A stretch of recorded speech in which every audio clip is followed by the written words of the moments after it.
मैं इमदाद सुमरो, सारे चोर काबीना में और सारी काबीना जेलों में। वफाकी काबीना ने हलफ उठा लिया और वफाकी काबीना के हलफ के साथ ही ये जुमले सुनने को मिले। एक अपोजिशन की तरफ से जुमला आया और दूसरा आया हुकूमत की तरफ से। खैर, इस तरह की जुमलेबाजी तो चलती रहेगी अपोजिशन और हुकूमत में, जब तक कि हुकूमत कायम रहेगी, जब तक कि अपोजिशन करती रहेगी, तो इस तरह के बयानात तो मिलेंगे। लेकिन हकीकी जो चैलेंजेस हैं आज की हुकूमत को और आज की अपोजिशन को जो चैलेंजेस हैं उन पर फिर कभी बात कर लेंगे। लेकिन आज जो हुकूमत बनी है उनके लिए सबसे बड़ा हदफ इमरान खान को गिराना था। अपोजिशन में थे, गिरा लिया। उसके बाद अब जो सबसे बड़ा हदफ है इमरान खान से भी ज़्यादा मुश्किल, वो है सदर आरिफ अलवी को निकालना।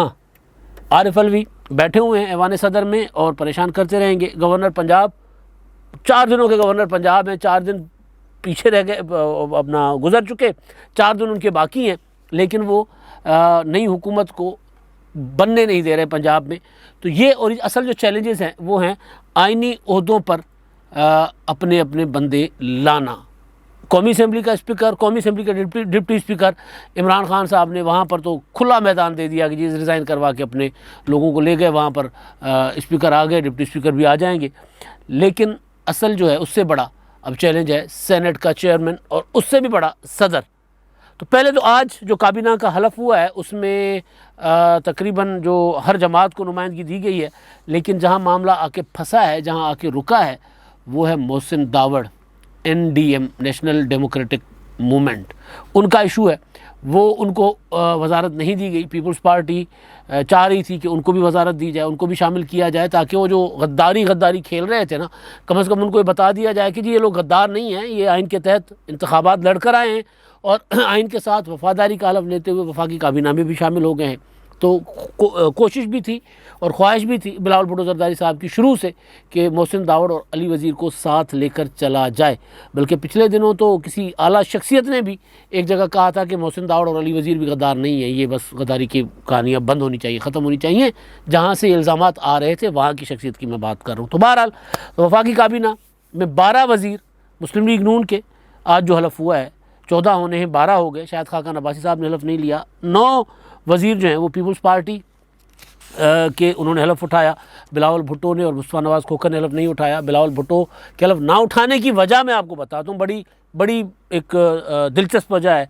और JUI के 4, 2 वज़ीर MQM के, एक यानी एक वज़ीर जो है वो अवामी बलूचिस्तान अवामी पार्टी, जमहूरी वतन पार्टी और मुस्लिम लीग कायद आज़म, एक इत्तेहादी रह गए। वो थे अपना जो है मोहसिन दावड़ और अली वज़ीर। तो उनको भी कोई वजारत नहीं मिली, तो उनकी वजारत का वादा तो था पीपल्स पार्टी का उनसे। तो ये मामला हो गया। लेकिन अब ये तो हुकूमत अब बन गई, हुकूमत अब काम करना शुरू कर देगी। हुकूमत को सबसे बड़ा चैलेंज, क्योंकि महंगाई, डॉलर को कंट्रोल करना, रुपए को मुस्तहकम करना, लोड शेडिंग बिजली की, कह रहे हैं कि जी कैपेसिटी है हमारे, हम बिजली बना सकते हैं। आज मैं जब घर तैयार हो रहा था दफ्तर आने के लिए, सुबह लाइट नहीं थी, दफ्तर पहुंचा, दफ्तर लाइट नहीं थी। तो जैसे जैसे गर्मी बढ़ेगी तो लोड शेडिंग का इशू, क्योंकि पिछली हुकूमत ने तो एक काम भी नहीं किया था, एक काम भी, वो पुराना सिस्टम बहाल कर दिया था। तो वो लोड शेडिंग सबसे बड़ा मसला है, बिजली की कीमतें वो सबसे बड़ा मसला। डॉलर आज फिर 184 पे चला गया, 180 तक आ गया हुआ था, आते आते दोबारा फिर ऊपर जाना शुरू हो गया। तो डॉलर की कीमतें फिर बढ़ना शुरू हो गई हैं। तो मैंने गुजारिश ये की थी, मेरे एक दोस्त कह रहे थे कि जी अमरीकी साजिश है, डॉलर का नीचे आना जो है वो अमरीकी साजिश था। तो मैंने कहा जी वो क्यों? क्योंकि वो दिखा रहे थे कि जी हमारे बंदे आ गए, हमारे ग़ुलाम आ गए, तो हमने उनको आसानियाँ देनी है, लिहाजा उन्होंने डॉलर जो है वो जिनके ज़रिए कंट्रोल किया हुआ था, ऊपर चढ़ा रहे थे, उनके ज़रिए कंट्रोल कर दिया डॉलर का रेट। तो मैंने कहा जी अच्छा। मैंने उसी दिन ही सवाल किया था, मैंने कहा अगर ये हुकूमत मुस्तहकम नहीं होती, जो कि ज़ाहिर इत्तेहादी हुकूमतों का चलना बहुत मतलब कोई आसान काम नहीं होता, बहुत मुश्किल काम होता है। इत्तेहादी हुकूमतों में एक एक लम्हे में, एक एक मिनट में पता चलता है कि जी इत्तेहादी हो गए नाराज़। तो अब अख्तर मेंगल साहब ने कल ही कहा था, कल उन्होंने कहा कि जी वो जो चांगी का वाक़या हुआ, सान्या हुआ, मुजाहरा करने वाले लोगों पर किसी ने गोलियाँ चला दी यार। मतलब लोग निहत्ते लोग हैं, बच्चे बड़े ज़ख्मी हो गए। मतलब ये जब इस तरह के वाक़यात होते हैं तो ज़ाहिर है अब अगर कराची में अल्लाह ना करे कल को कुछ हो जाएगा तो मुत्तहदा कौम मूवमेंट वाले या पीपल्स पार्टी को कोई, अगर पीपल्स पार्टी के मुतालबात, जिस तरह बिलावल भुट्टो लंदन जा रहे हैं, अब लंदन बिलावल भुट्टो क्यों जा रहे हैं, मैं उस पर आ रहा हूँ ना, मतलब हलफ उठाने से पहले वो लंदन जा रहे हैं, अचानक लंदन जा रहे हैं, क्यों जा रहे हैं। तो इस तरह की इत्तेहादी हुकूमतों के साथ के मसाइल होते हैं, और जब मसाइल होते हैं तो नज़र आ रहा होता है कि जी अदम इस्तेहकाम हो रहा है हुकूमत का। जब हुकूमत अदम इस्तेहकाम का शिकार होगी तो फिर ज़ाहिर है स्टॉक एक्सचेंज भी नीचे जाएगी, डॉलर भी ऊपर जाएगा। तो ये अमरीकी साजिश जो कह रहे थे कि जी डॉलर को ऊपर ले जाना भी अमरीकी साजिश, तो भाई एक मुल्क आपका 8 मार्च से लेके और 11 अप्रैल तक अदम इस्तेहकाम का शिकार था, आइनी बहरान था, बदतरीन आइनी बहरान था, पाकिस्तान के बदतरीन बहरानों में से एक बहरान था।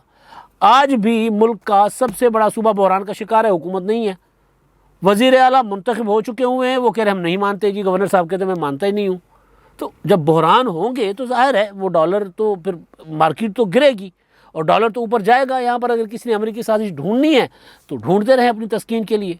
लेकिन इशू ये है कि अगर ये हुकूमत परफॉर्म नहीं कर पाएगी तो फिर इमरान खान स्ट्रांग होंगे। इमरान खान अभी से ही, वो पहले दिन से ही उन्होंने जलसे करने शुरू कर दिए, अपने लोगों को इकट्ठा करना शुरू कर दिया। अब अगर ये हुकूमत काम नहीं कर पाती और इमरान खान की सियासत का मुकाबला नहीं कर पाती तो फिर जिसको जो मर्ज़ी कहना है कहता रहे कि हमारे खिलाफ साजिश हुई है।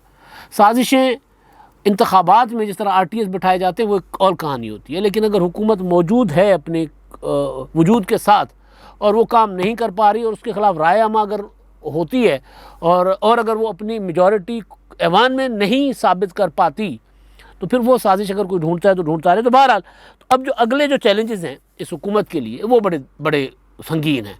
वो मैंने जैसे वो बता दिए, लेकिन मैं सियासी चैलेंजेस की बात कर रहा हूँ। सियासी चैलेंजेस, अब सदर ममलकत जो हैं उनको जाना है 2/3 से, 2/3 ऐवान में है ही नहीं।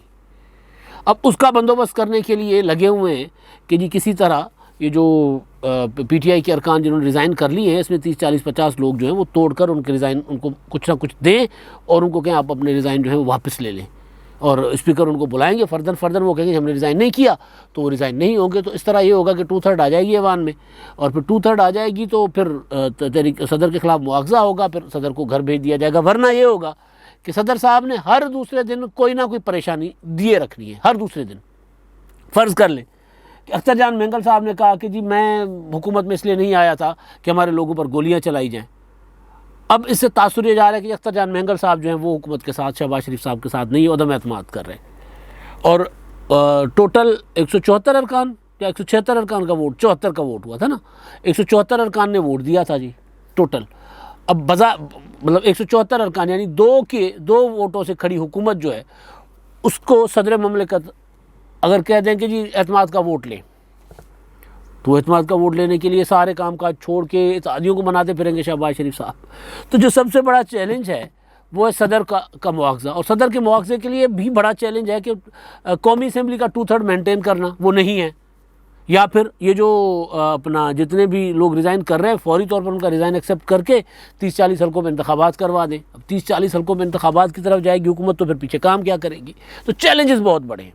तो बहरहाल पहला चैलेंज था काबीना बनाना, वो बन गया। उसके अंदर से भी कुछ इशूज़ आए हैं। मुस्तफ़ा नवाज़ खोखर जो हैं वो उन्होंने हलफ नहीं लिया, बिलावल भुट्टो ने भी नहीं लिया, लेकिन मुस्तफ़ा ने नहीं लिया।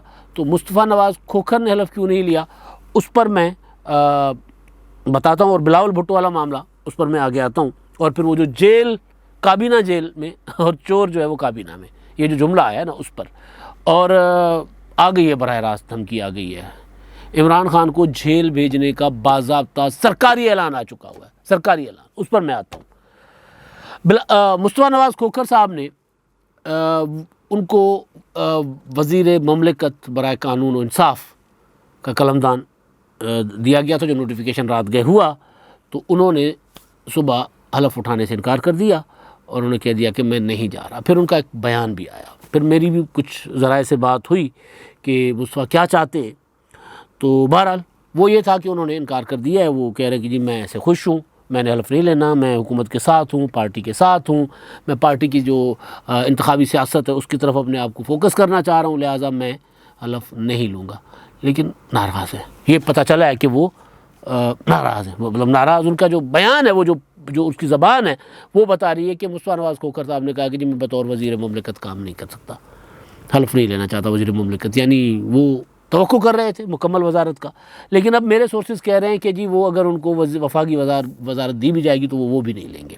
तो मुस्तफ़ा नवाज़ खोखर साहब का मामला तो यहाँ होगा। एंग्री यंग मैन भी है ना वो, पीछे बिलावल भुट्टो ज़रदारी साहब के साथ उनके इख्तलाफात हुए थे। आपको याद होगा जब यूसुफ रज़ा गिलानी साहब ने बलूचिस्तान अवामी पार्टी के अरकान को मिलाकर सेनेट में अपोजिशन लीडर का ओहदा लिया था, तो उस पर उन्होंने बिलावल भुट्टो की तर्जुमानी से रिज़ाइन कर दिया था। और बहुत सुलझे हुए हैं, लेकिन जब गुस्सा आ जाए तो फिर गुस्से के ऊपर कंट्रोल करना बड़ा। पिछले दिनों आपने देखा वो जो PTI के एक सपोर्टर थे डॉक्टर आफरीदी, UN में काम करते हैं, उन्होंने वो जो उनके दोस्त नूर आलम खान को गालियाँ शालियाँ दी, तो उस पर वहाँ लड़ाई हो गई और उनको जाकर समझाने भी गए थे कि जी ज़रा आप एहतियात करें यार, ये गालियाँ शालियाँ देना, आपने गाली दी है तो माजरत कर लें। तो उन्होंने फिर गाली दी, तो उस पर फिर मुस्तफ़ा नवाज़ ने उनको 2-4 जड़ दिए थे। तो एंग्री यंग मैन भी हैं। तो पहले उससे नैब के दफ्तर के बाहर जब बिलावल भुट्टो की पहली पेशी थी, आपको याद होगा कि वहाँ पर पुलिस अफसर जो हैं वो पीपल्स पार्टी के कारकुनों को गिरफ़्तार कर करके भर भर के गाड़ियों में डाल रहे थे, तो वहाँ पर भी उनकी लड़ाई हुई थी और उन पर पर्चा भी हुआ था। तो बहरहाल तो वो गुस्से वाले आदमी भी हैं। और एक बार उनकी शिबली फराज के साथ भी टॉक शो पर शिबली ने धमकियाँ दी थी, तो मुस्तफ़ा ने कहा था ठीक है जी आप धमकियाँ दे रहे हैं तो फिर आ जाएँ, देख लेते हैं कि कौन तगड़ा है। तो खैर वो तो TV टॉक शो पर होता रहता है। तो मुस्तफ़ा नवाज़ खोखर ने बहरहाल वजारत लेने से इनकार कर दिया। अब मामला है बिलावल भुट्टो ज़रदारी साहब का। बिलावल भुट्टो ज़रदारी साहब ने वफाकी काबीना में वज़ीर ख़ारजा के तौर पर बड़ी डेलिब्रेशंस के बाद, बहुत ज़्यादा डेलिब्रेशंस के साथ फ़ैसला किया कि ठीक है जी मुझे जाना चाहिए। वफाकी काबीना में उनको कहा गया कि आप जाएं। पीपल्स पार्टी के अंदर बड़ी तकसीम थी इस मामले पर कि चेयरमैन को नहीं किसी पार्टी की हुकूमत में यानी कोलिशन गवर्नमेंट में किसी और के वज़ीर आज़म हों और वो काबीना का हिस्सा हों, यानी काबीना के वज़ीर यानी वज़ीर आज़म के मातहत। तो हम पीपल्स पार्टी वाले समझते हैं, हम तो समझते हैं कि हमसे बड़ी कोई पार्टी नहीं है। तो अगर हमसे बड़ी कोई पार्टी नहीं है तो हमारे चेयरमैन जो है वो मुस्लिम लीग नून के सदर यानी वज़ीर आज़म जो शहबाज शरीफ साहब उनकी काबीना में होंगे तो ये अच्छा नहीं लगेगा, इज़्ज़त घटेगी। तो बहरहाल एक दलील ये थी। दूसरा दलील ये थी कि जी हमें, जो मैंने कल भी बताया था, जो स्ट्रॉन्गली उसको लिया गया, वो स्ट्रॉन्ग दलील है कि नहीं वो एक अलग बात है। उसमें यह कहा गया कि जी बिलावल भुट्टो ज़रदारी साहब को अपनी शनाख्त दिखानी। अभी तक बिलावल साहब दिखा रहे हैं कि जी 2008 की हुकूमत, उससे पहले वालदा की जो 2 हुकूमतें थी, उससे पहले नाना की हुकूमत थी, तो वो नस्लें नहीं रहीं जिन्होंने ये अदवार देखे। यहाँ तक कि 18वीं तरमीम जब हुई 2010 में, तो आज 12 साल गुजर चुके हुए हैं। तो इतने अरसे के बाद 12 साल यानी बहुत ज़्यादा नई जनरेशन आ गई है, बहुत बड़ा वोटर आ चुका हुआ है। इस दौरान पुलों से बहुत पानी निकल चुका हुआ है। लिहाजा बिलावल भुट्टो को परफॉर्म करके दिखाना होगा कि जी मैं बिलावल, जलसे की तकरीर कुछ और होती है, अगर वो बाहर जाएंगे, बाहर कॉन्फ्रेंसेस में खिताब करेंगे, वज़ीर ख़ारजा के तौर पर जब वो निकलेंगे और अपने जौहर दिखाएंगे, तो फिर उनका एक अपनी शख्सियत के अंदर जितनी भी सलाहियतें हैं वो उजागर होंगी। तो उसके बाद लोग और ख़ास तौर पर पंजाब का नौजवान देखेगा कि नहीं यार, ये सिर्फ बेनज़ीर का बेटा नहीं है, ये सिर्फ अपने नाना और वालदा की कमाई पर आकर नहीं बैठ गया। वो इमरान खान साहब कहते हैं ना पर्ची चेयरमैन, तो ये सिर्फ पर्ची चेयरमैन नहीं है, वाकई कुछ कर पा रहे हैं। तो इस दलील की बुनियाद पर पार्टी में फ़ैसला हुआ कि नहीं बिलावल भुट्टो को होना चाहिए काबीना में, तो उन्होंने फ़ैसला किया। लेकिन आज हलफ नहीं उठाया। अब हलफ नहीं उठाया, जब सुबह में उठा मैंने देखा यार ये हलफ क्यों नहीं उठाया। और रात जो काबीना की फ़हरिस्त आई थी लेट नाइट, उसमें भी नाम नहीं था शामिल। तो रात में वो फ़हरिस्त देखी, फिर मुझे लगा कि नहीं शायद कोई गलती हो गई होगी या शायद, तो बहरहाल तो वो पता किया, तो मैंने वो ट्वीट कर दिया था सुबह ही, पता किया कि जी बिलावल जो हैं वो लंदन जा रहे हैं। अब लंदन क्या करने जा रहे हैं, मतलब ज़्यादा से ज़्यादा उनका दुबई में मामलात, जो उनके फैमिली यानी बहनें वगैरह वो वहाँ पे होती हैं, तो वो शायद वहाँ जा रहे हो, लंदन जा रहे हैं। पता कीजिए लंदन क्या जा रहे हैं जी, ज़ाती दौरे पर जा रहे हैं, ज़ाती दौरे पर जा रहे हैं। फिर पता किया नहीं, ज़ाती दौरे पर नहीं जा रहे, मियाँ नवाज़ शरीफ साहब से मिलने जा रहे हैं। अब नवाज़ शरीफ साहब से मिलेंगे और एक दिन में वापस आ जाएंगे, मुलाकात करेंगे। और ये सोर्सेज कह रहे हैं, ऑफिशियली कोई चीज़ पीपल्स पार्टी की तरफ से नहीं दी गई, सोर्सेज कह रहे हैं पीपल्स पार्टी के ही, लेकिन बाज़ाब्ता ऑन रिकॉर्ड चीज़ नहीं है कि वो लंदन क्यों जा रहे हैं। तो एक तो यह कि वो नवाज़ शरीफ साहब से मिलेंगे। अब कुछ मामलात जो हैं वो जो तय हुए थे उनको फर्दर डिटेल बैठकर बात करने की ज़रूरत है, जिसमें ये मोहसिन दावड़ का मामला भी कहा जा रहा है, जिसमें पंजाब के गवर्नर का इशू भी है कि पीपल्स पार्टी चाहती है कि पंजाब का गवर्नर जो है मखदूम अहमद महमूद को बनाया जाए, और उसके लिए ज़ाहिर है वो उसका नोटिफिकेशन होना ज़रूरी है। वज़ीर आज़म साहब ने उमर सरफराज चीमा को हटाने के लिए तो सदर साहब को समरी भेज दी, लेकिन नए गवर्नर के तकर्रुर की समरी नहीं भेजी। ज़ाहिर है वो तब होगा जब उमर सरफराज चीमा छोड़ेंगे, सदर मानेंगे उस समरी को। सदर साहब तो मान ही नहीं रहे। सदर साहब ने तो आज हलफ नहीं लिया। यानी इतने रुकावटें, मैंने कल कहा था ना, बड़े बड़े ओहदों पर छोटे छोटे लोग बैठे हुए, इतनी रुकावटें डाल ली जी मैंने हलफ नहीं लेना जी, मेरी दाढ़ में दर्द है, मैं बीमार हो गया हूँ। गवर्नर कहता है जी मैं देखूंगा कि इलेक्शन ठीक है कि नहीं है। तो बहरहाल उस गवर्नर को, उमर सरफराज चीमा साहब को हटाने का नोटिफिकेशन जो समरी वज़ीर आज़म साहब ने भेज दी, लेकिन गवर्नर ने उसका, अपना सदर ने उसका नोटिफिकेशन नहीं निकाला। अगर वो समरी ये भेज सकते थे कि इसको हटाया जाए, तो अगर मखदूम अहमद महमूद को वज़ीर आज़म अपना गवर्नर बनाने पर वज़ीर आज़म मुत्तफ़िक थे, तो फिर साथ ये भी समरी भेज देते कि जी ये इनको डिनोटिफाई करके इनको नोटिफाई कर दें गवर्नर। तो वो नहीं हुआ। तो एक कहा जा रहा है मामला ये है। दूसरा मामला है सदर मुमलिकत का। सदर मुमलिकत आसिफ ज़रदारी साहब ख़ुद बनना चाह रहे हैं। वो चाह रहे हैं कि सदर बने, और सदर ये सिर्फ बाकी मादा मुद्दत के लिए नहीं, क्योंकि सदर जिस दिन से मुंतखब होता है, सदर का टेन्योर अलग होता है असेंबली से। सदर जिस दिन से मुंतखब होता है उस दिन से 5 साल पूरे करेगा। शहबाज शरीफ साहब वज़ीर आज़म बने तो वज़ीर आज़म इस असेंबली की मुद्दत तक के लिए होंगे, लेकिन सदर की मुकम्मल मुद्दत होती है 5 साल। सदर की मुद्दत का सेनेट या पार्लियामेंट से कोई ताल्लुक़ नहीं होता। इसी वजह से आपको याद होगा कि जब मुशर्रफ सदर बने थे तो पीपल्स पार्टी के दौर में भी वो सदर ही थे। फिर मुआवजे का ऐलान हुआ और फिर उन्होंने 18 अगस्त को रिज़ाइन करके वो चले गए। फिर इसी तरह अपना आसिफ ज़रदारी साहब जब सदर बने तो वो मुस्लिम नवाज़ शरीफ साहब से उन्होंने हलफ लिया, और नवाज़ शरीफ साहब के दौर में जब उनकी मुद्दत पूरी हुई फिर ममनून हुसैन बने। तो ममनून हुसैन साहब भी आगे जाकर जब ये उनकी मुद्दत पूरी होती है ममनून हुसैन की, तो उसके बाद आरिफ अलवी जो है वो सदर बनते। तो इसी तरह सदर का जो टेन्योर होता है वो 5 साल मुकम्मल करना होता है। तो आसिफ ज़रदारी साहब चाहते हैं कि वो 5 साल के लिए हों, फिर अगली हुकूमत जिसकी भी आए, पीपल्स पार्टी की है, नून लीग की है, PTI की है, वो ऐवान सदर में बैठे रहें। तो ये एक मामला है। और दूसरा मामला है उसका सब जो मोहसिन दावड़ का, लेकिन उससे भी बड़ा मामला है खारजा पॉलिसी का। ओके जी, मैं वज़ीर ख़ारजा बन रहा हूँ, आप लोगों की फरमाइश थी, मेरी पार्टी ने फैसला कर लिया है, तो अब मामला चलाने कैसे खारजा पॉलिसी पर, क्योंकि नवाज़ शरीफ साहब ही मुस्लिम लीग नून की हुकूमत को चलाएंगे वो, और ख़ारजा अमूर पर उनको ज़्यादा, वो क्योंकि ख़ुद वज़ीर ख़ारजा रहे हैं। जब अपनी पिछली हुकूमत थी तो उन्होंने बड़े अरसे तक वज़ीर ख़ारजा नहीं रखा था। आखिर में जाके ख्वाजा आसिफ साहब को मेरा ख्याल है वज़ीर ख़ारजा बनाया था, तो वज़ीर ख़ारजा उनका नहीं था। तो बिलावल भुट्टो ज़रदारी वहाँ जाएंगे। अच्छा जी, वहाँ जाने के लिए नवाज़ शरीफ साहब के पास जाने के लिए हलफ क्यों नहीं उठाया? वज़ीर तो बनने का फ़ैसला कर लिया, काबीना में सारे में अपने अरकान भी दे दिए, मुस्तफ़ा नवाज़ खोखर का ज़ाती फ़ैसला था, तो फिर बिलावल जो है वो क्यों नहीं हलफ क्यों नहीं उठाया? हलफ उठाकर जाते, वज़ीर ख़ारजा के तौर पर जाते। तो वो अगर वज़ीर ख़ारजा के तौर पर एक सियासी दौरे पर, यानी पार्टी टू पार्टी इंटरेक्शन था ना, बरतानिया और पाकिस्तान का इंटरेक्शन तो नहीं था, नवाज़ शरीफ टू अपना बिलावल भुट्टो इंटरेक्शन था। तो उसके लिए अगर वो बतौर वज़ीर ख़ारजा पाकिस्तान से फ़्लाई करते और वहाँ जाते, तो फिर वो जो ऑप्टिक्स होते कि जी बिलावल वहाँ पहुँचे जी, वज़ीर ख़ारजा का पहला दौरा बरतानिया का, बरतानिया में लेने कोई नहीं आया, ये तासुर जाता। तो ये मुनासिब समझा गया कि आपने बरतानिया से होकर आ जाए, मियाँ साहब से बाकी जो मामला आते हैं वो तय करके आ जाए, उसके बाद आपने हलफ उठाना है। ये फैसला हुआ बिलावल भुट्टो ज़रदारी साहब को। पार्टी ने कहा कि ऐसे अगर आप जाएंगे और पहला ही जो असर जाएगा, वो तासुर जाएगा, वो बड़ा ख़तरनाक जाएगा, और फर्स्ट इंप्रेशन जो है वो लास्ट इंप्रेशन होता है, ये कहा जाता है ना। तो पहला ही तासुर जाएगा कि जी पहले दौरे पर ही ठुस हो गए जी, बरतानिया गए और किसी ने पूछा तक नहीं। तो ये इस वजह से एक तो हलफ नहीं लिया, और दूसरा ज़ाहिर बरतानिया जाना था नवाज़ शरीफ साहब के साथ मामला तय करने। अब मैं आ रहा हूँ जी असल कहानी की तरफ। जेल, वज़ीर दाखिला बने हैं राणा सनाउल्लाह साहब।